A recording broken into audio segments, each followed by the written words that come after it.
Hi, my name's leowt, and you have found your way to the Conversations podcast. Conversations exist to create spiritually minded conversations about life. We desire to create safe space for dialogue and community. We desire to come together regularly and intentionally to generate conversations about life, belief, and the intersection of the two. Everyone is welcome at the conversation. Hey friends, what's up? It's Leo here. I apologize, I do not have my usual video equipment, so my audio and video is not going to be as good as it usually is. Nothing will make you appreciate good audio and video more than not having it, right? We have round 2 coming up of this most ridiculous hate crime, hate speech, I don't even know what to call it, exchange that's happening. As many of you know, actually almost 1,000 of you know right now, I personally received some email hate speech from through the ORJC email address directed to myself, and I made a video about it yesterday, and I read you guys the letter. So we have a second letter, which is equally as great. I'm going to read it, and please note that it does have explicit language, and please note also that whoever wrote this is watching these videos, so feel free to watch your friends and neighbors because it's absurd. But the point I'd like to make before I read the letter I received is that you cannot fight racism using homophobia, period. Justice for one group of people is not complete justice. Justice for everyone is justice, and that's what I stand for. And if you, like you say in this letter, are Black, cool. I'll keep fighting for your rights whenever I can. I will hold space whenever I can. And if you want the microphone, let's work together, because that's what this is about. This isn't about any one person or any one agenda getting pushed forward. This is about encountering hate in our local area and pushing for justice for everybody, period. The next message that I have, this is part 2 in the series, says, I'm Black, stupid, but nice try making it about race. It's a bunch of gays using us to progress a movement that has nothing to do with them. And yes, you are most definitely a mentally insane person for mutilating your genitals. Side note, this person has no idea what my genitals are or aren't, so I'm very curious about the assertion they're making. Now back to the letter. You're most definitely a mentally insane person for mutilating your genitals. Your threats are hilarious as well. If you can't handle free speech, then bounce. You think you are allowed to say what you want, but other people can't. You sit here and call other people out, but when someone calls you out, you get all mad and make a video and call it hate speech. Not once did that say a thing about Black Americans, you dumb fat tranny. It's beyond laughable that you tried to make it about race. Anyone who can read can tell you're still trying to attach yourself to a movement that doesn't concern you. Signed, you're a faggot, at I'm Black stupid, at you'rehilarious.com. Cool. So this is the letter that I've now received from whomever has decided to write said letter, part 2. But the thing is, here's the thing that I want to point out. When you are a marginalized person, other marginalized people are not the enemy. It is not pie.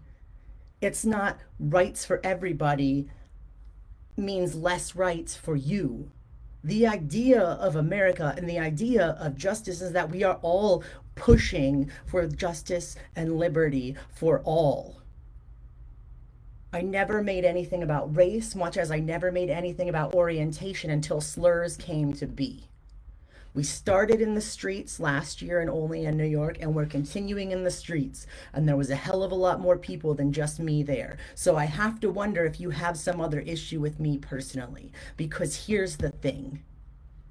There is no end to racism. There is no end to homophobia. There is no end to Asian hate until it all is attacked. It is a systemic issue that we all suffer from. And if you really are indeed Black, which I have no reason to believe you are because you are completely anonymous, if you are really Black, then I apologize for the way the system has treated you, and I will continue to speak against that with every fiber of my being, because it's not you versus me, it's us versus a corrupt system, and it's us versus elected officials that hold these systems of hate in place.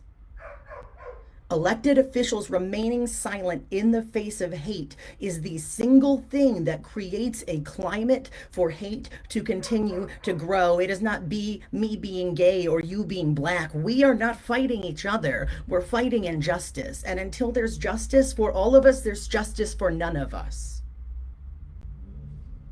Period. No freedom till we're equal. Damn right, I support it. Because every single one of us deserves to have liberty and justice and autonomy and a voice and safety and freedom and self-actualization. It is not black people versus gay people. It is marginalized people versus systemic injustice. Period. And if you are black, and if you are watching, and I hope you are, I care, and I will keep showing up. And so will the rest of the Only and Regional Justice Coalition, and so will the rest of the people who are working on this. You have some misguided notion that people aren't working on this, but I hate to break this to you, but I'm in contact with so many people behind the scenes, and they're in contact with me, and we're working together. And they're black, and they're white, and they're gay, and they're straight, and they're male, and they're female. You've got it twisted if you think it's just me sitting here. I just happen to be one who can speak, and that's fine, because I will always speak when there's a need for someone to speak. And I will happily step down if you want to step up and make your voice heard. I'm merely holding space, and I am merely stepping up and using my own system, my own platform, my own whatever to say this is not okay. Period. I literally will not stop fighting for justice until justice exists for every category of person. You cannot fight racism with homophobia. You cannot fight homophobia with racism. You can fight injustice through solidarity of marginalized people, and that's what I have done, and that's what I will continue to do. And I'm sorry if you have a different view of that, because we're not going to get to move together forward unless we can get on the same train. This sort of hate is cut from the exact same cloth, like my friend Tyler said. It is the exact same cloth. You're coming at me right now as a queer person. You are coming at me with colonizer, patriarchal, toxic masculinity intent. You are reinforcing the system that is keeping us all bound by striking out at another marginalized person. It is a misguided effort to send your energy towards me. You need to send it to the streets, and you need to send it to city council, and you need to send it to the mayor's inbox, and you need to send it to those channels, because those are the channels that we are fighting to make a change within. There is no justice for anybody until there is justice for everybody. And you can call me all the names you want, but I don't see what purpose that's serving. If you are really black, I'm sorry, because there's 100% chance you've been shit on. But the answer to that is not shitting on me. Period. It's crazy. It's absolutely crazy to me. Also, if you really want to have a serious conversation, we can start by stripping away your assumptions about me. You know nothing about my genitals, you know nothing about my orientation, you know nothing about my person. And your categorization of your messages as free speech is misguided. Because if someone came at you with this letter, but faggot was replaced with the N-word, it would sure feel like hate speech. Period. The bottom line is that black people and gay people have been in the streets since this past summer in Olean, fighting for the same thing, and that is liberty and justice for all. We've been in the streets because we took the Constitution and we take the idea of America seriously. We take it seriously enough to hold our elected officials accountable. So why you would want to come at another person who's in the streets? And to be honest, I don't know if you've been in the streets, because it doesn't sound like it. Because if you have been in the streets with us, you would have seen the different faces that were there. So your anger is misguided and your hate is misguided. You're trying to fight hate with hate, and it simply will not work. We can only move forward if we move forward together, arm in arm, hand in hand, fighting a system that is built to keep the marginalized and the oppressed under the heel of its boots. Period. You could call me out all you want. But so far, you haven't called me out on any measure other than the fact that I'm gay. And you're thinking a lot about my genitals, which is maybe more of a commentary on you than it is on me. I don't know. But the point of this is if you are a black person, then I'm here for your rights and to work for them. And I will continue to speak up until someone else takes the microphone. I will continue to hold space in city council, and I will continue to contact my elected officials because that is my moral obligation as a person who believes in the idea that there is no freedom until we are equal and there's no justice until it exists for all of us. So I'll keep saying it, and I'll keep doing it, and I'll keep being it. And I'm sure you're going to email me something again about how I'm stupid or my genitals or how I'm a fat tranny. Like, but I don't understand because it seems there's some anger there that maybe should be adjusted and pointed at a system that is built for your oppression as well as my own. Intersectional oppression is a thing, just as intersectional justice is a thing. There are so many people, groups, and there are so many populations that are marginalized. If you hadn't read any womanist reading, I would highly, highly suggest it to you because womanism is rooted in the wisdom that lies within black women and in their leadership.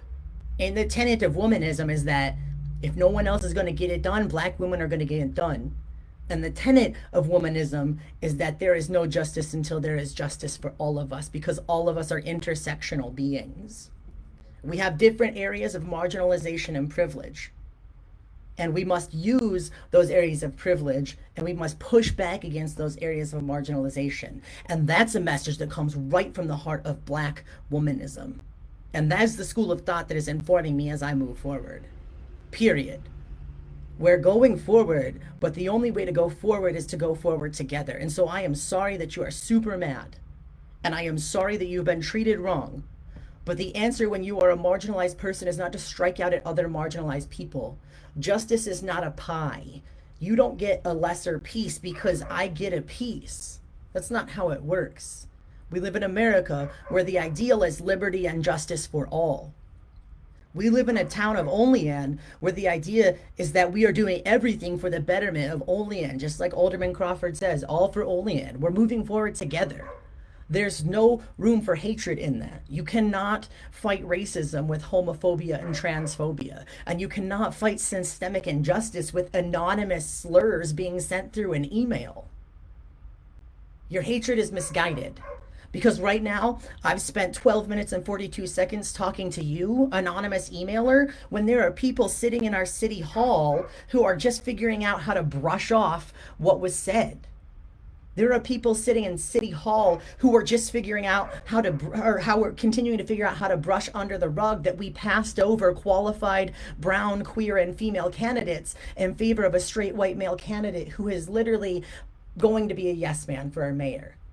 You're directing your energy at me when there is people in City Hall who are comfortable replacing every single, refurnishing and upgrading every single park except for the park that is most used by minorities in our town.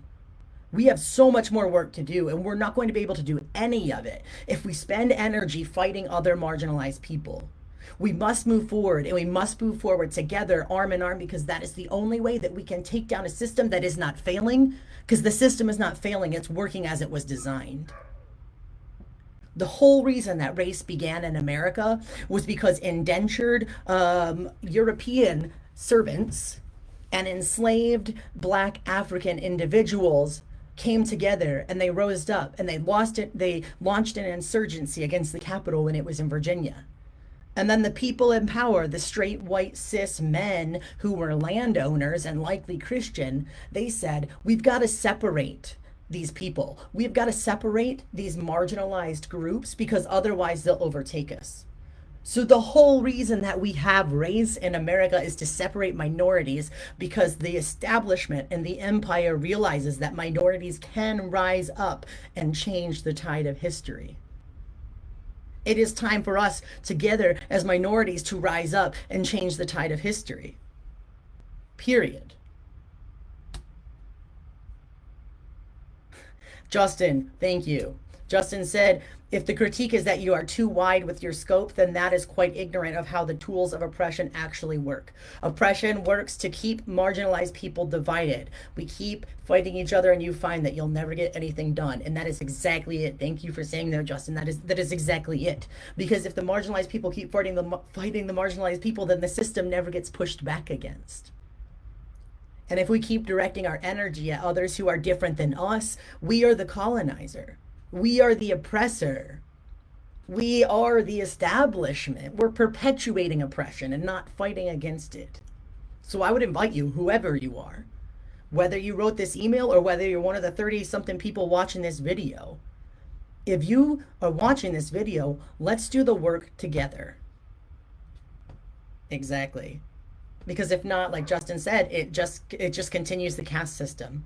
Black people cannot free themselves. LGBTQ people cannot free themselves. Asian people cannot free themselves. We gotta unite or we will still be under the boot.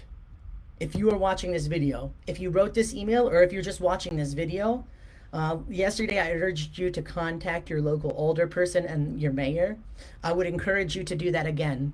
There is no limit on the times that you can talk to them and that you can express your concerns to them. And I would also urge you to take it a step forward. If you live in Jamestown, contact the Jamestown Justice Coalition. If you live in Erie, Pennsylvania, please contact Tyler Titus. If you live in the greater Olean area, please contact the Olean Regional Justice Coalition, because there are people out there doing the work. And this video means nothing unless we take action after it. So instead of getting mad and instead of getting angry, please do something in your realm of control today. Feel free to share this video, feel free to spread this video, but please, more than anything else, please just take some sort of action, because the only way that the system will ever topple is if us, the people, if we, the people, arm in arm, push against it. That is the only way change will happen. We have to do it together. And there is no freedom until we're equal, and you are damn right, I support it.